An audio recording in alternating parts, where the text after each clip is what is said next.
Shalom à tous les frères et sœurs en Yehoshua Mashiach, notre Seigneur Jésus-Christ.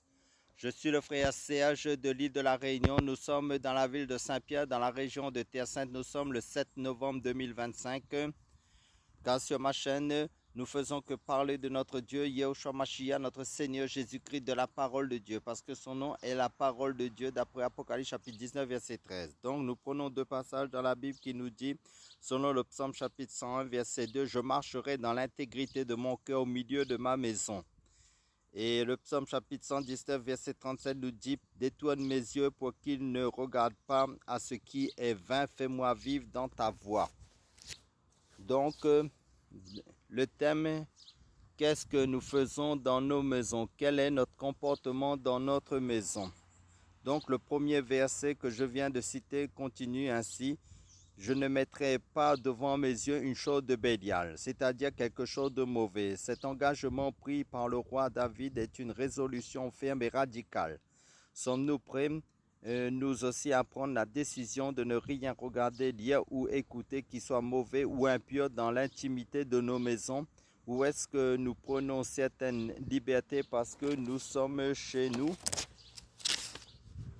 et que personne ne nous voit? Le prédicateur Charles Spurgeon a écrit « Ce que nous sommes à la maison, nous le sommes en réalité ».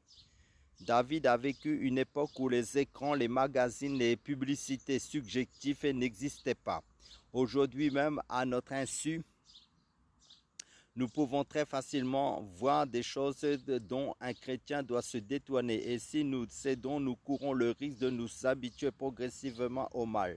Alors nous oublions que nous sommes une habitation de Dieu par l'Esprit, selon le livre d'Éphésiens chapitre 2 verset 22, et que Dieu a les yeux trop purs pour voir le mal, selon le livre du prophète Habakkuk chapitre 1 verset 13. Souvenons-nous de l'apôtre Paul qui invitait Timothée, un jeune croyant, à fuir les convoitises de la jeunesse, selon 2 Timothée chapitre 2 verset 22. Et les croyants de Corinthe à fuir la fornication, selon 1 Corinthiens chapitre 6 verset 18. Il ne s'agit pas simplement de résister aux tentations et au mal, mais de les fuir. Dieu veut aider chaque croyant à prendre cette décision de cœur et à la mettre en pratique chaque jour.